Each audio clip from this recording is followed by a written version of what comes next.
Ironically, America has high unemployment, yet America's companies can't find qualified workers. And finally, America's fiscal crisis is unsustainable with little political will in Washington to fix it. And so taking Father Larry's charge to all of us to build a movement, to use this moment, as he says so beautifully as he ends his book, To Think and Act Anew, as we will it, so shall the future be. Taking that challenge, we want to build on this summit here in Fort Worth, Texas. And what an amusing perspective we got on Fort Worth last night.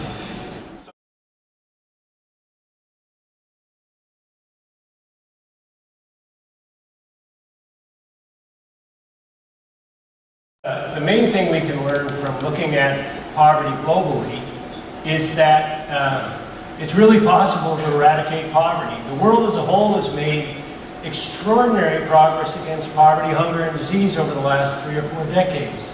And it's happened in all kinds of countries as different as Bangladesh and Brazil and Great Britain. I think the main lessons of all that are you need economic growth, you need political commitment to reduce poverty. And if we could get those elements in place on a sustained basis, I mean, if they can reduce poverty in Brazil like they've done over the last 10 years, why can't we do this in the USA? It's clear we can. I also think it's God. I think this tremendous liberation of extremely poor people all over the world is, no matter what you think of God, this is sacred. This is something that, a great exodus that God is pulling off in our own time, and God's inviting us to get with the program. Right now, we need to play defense.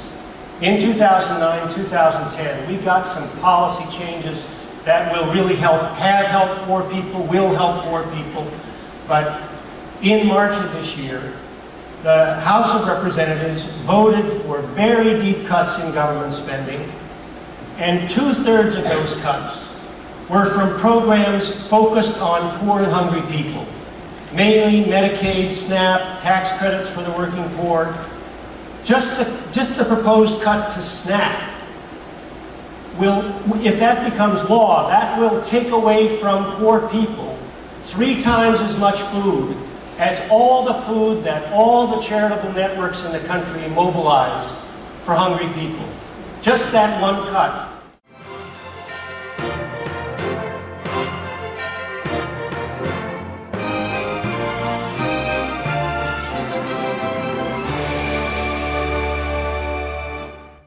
First, let me concur that I think we're at a very critical moment, and we do all need to ensure that we establish the principle that we do have a debt and a deficit that we have to deal with, but we really cannot remedy those on the backs of vulnerable people, and vulnerable people must be protected in the coming period.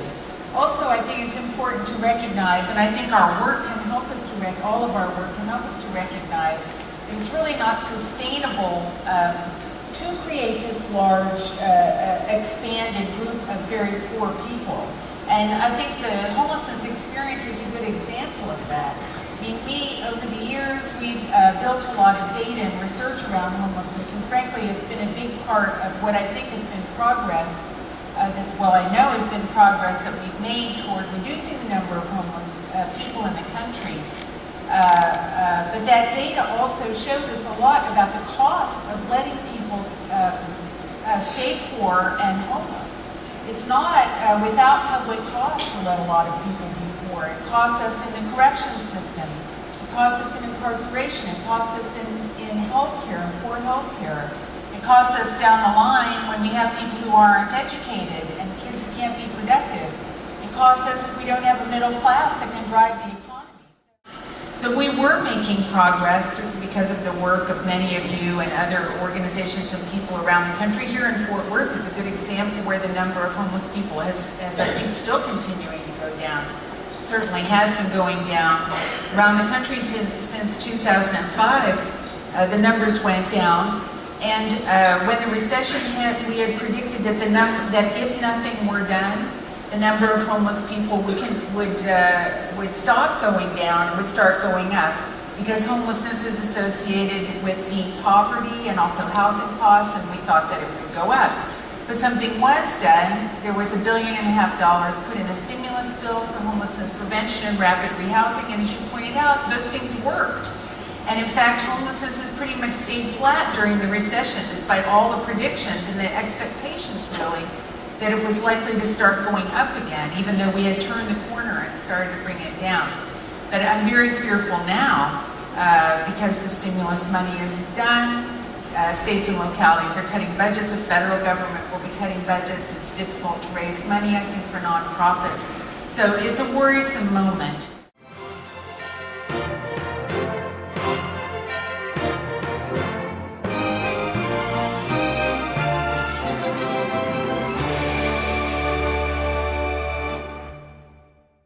Work is all about pairing the outstanding work that is being done to maintain the safety net, but also to turn that safety net into a ladder, and a ladder to economic opportunity and wealth creation. We at CFED start with an assumption that low-income people are producers, not consumers, and that in fact, low-income people have more capacity than they have resources. And our task is to generate the resources that helps to unleash the capacity to increase their economic productivity. And that links perfectly into your point, which is what are the costs of having 25 to 33% of our nation, and many of whom are the future of our nation, educationally and economically unproductive. So our work really has been to change how we think about moving people into the economic mainstream by linking them to a whole set of initiatives. Jonathan Mintz, who's a partner of ours, who's the commissioner of the Department of Consumer Affairs in New York City, has a great phrase, which he said, asset building is the super vitamin that makes anti-poverty programs work better. So I'll start with the programs about getting and underbanked people banked. 8% of people in America do not have a checking or savings account. 18% have some kind of account, but use alternative service providers like check cashers and payday lenders. A low-income person who is or underbanked spends $700 a year on financial services. I spend $0. That's the kind of activities that are leading to innovations all over the country, with bank-on programs that are helping people get banked. We look at savings and savings mobilization as the other safety net that get linked to these critical programs. I can't tell you how many homeless families I've seen on television say, for lack of $1,500 for a down payment, I am homeless. So one of the things we'll talk about a little later is how match savings programs such as individual development accounts, which I know many of you in this audience provide, and more recently, children's savings accounts. To have children with their own account for their future, largely for college, have helped to change the aspirations and will of thousands of children and families.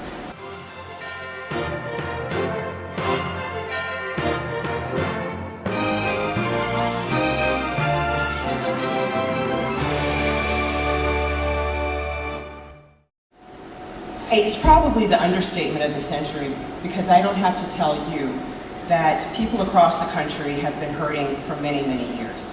And it's not just since the recession started, or officially was started in 2008. In fact, in 2003, just to put this in context, the annual employment rate at that point in time was 6%. But for the Latino community, it was 7.7%. And for African American men, it was 11.6%. And since 2003, the country's median household income has fallen by $1,900. For African American households, just to provide some context, the decline is over $3,000. So obviously, in community after community, we are seeing the effect of unemployment, of stagnant or diminishing wages, skyrocketing healthcare costs or the lack of access to healthcare at all, and the problems that we have when generation after generation we have poor educational opportunity. And for the country, but not for you, because you are working in the trenches and focused on these issues every day, but certainly last week's census data, the poverty data, once again underscored the dire need and the dire circumstances that too many individuals are facing. And so we believe that we have to hold up our end of the bargain as well and eliminate the barriers and hurdles that are preventing people from accessing the kind of opportunity that they so desperately need. In spite of the narrative that's also often created, we obviously know that people don't want to be dependent on government. They want a pathway to economic opportunity and self-sufficiency. So President Obama and my colleagues and I are devoted to working with you to try and pave the way, to pave that pathway for people. Families clinging to the middle class and struggling to climb out of poverty are calling us to do more, and we hear those calls. At the same time, as we're thinking more creatively and thinking about the vision for the future, it's important for us to also remember some of the things that we've done over the past 2 years that are providing inspiration for what we do next, and are also providing something of a foundation for us to build on. For example, we're helping people on Medicare, and this year nearly 1.3 million people have received a 50% discount in their prescription drugs, and nearly 20 million have already received free preventative care. Because of the provision in the law that allows young adults to stay on their parents' plan until they're 26, the uninsured rate for young Americans is down 2%. We know that 1 million more young people have insurance today than had insurance last year. And we expect that number to continue to rise as the benefits of the law fully kick in. When we think about the issue of education, the President has been talking about this since the beginning of the administration. And he knows that in order to provide opportunity and to provide security for people tomorrow, we have to start today by ensuring the best possible education for our children. As the President has said, a world-class education is the single most important factor in determining not just whether our kids can compete for the best jobs, but whether or not America is going to be able to outcompete countries around the world. So ensuring that every single child has access to a superior education is a top priority. Every single child, because too often our country has believed that that's for a certain group of children, but some children can be looked over, or some children can be thrown away. That is not our commitment. Our commitment is that every child has a right to an excellent, a complete, and a competitive education. And we know right now, given our economy, it's tough right now for people who have a college degree. When you don't even have a high school degree, your life is even more difficult. If 1.2 million children disappeared, we would send the FBI out looking for them. So when 1.2 million children aren't able to complete high school, we have to bring the same kind of energy and the same kind of insistence and persistence to that effort as well. Who will speak for the poor and the broken? Who will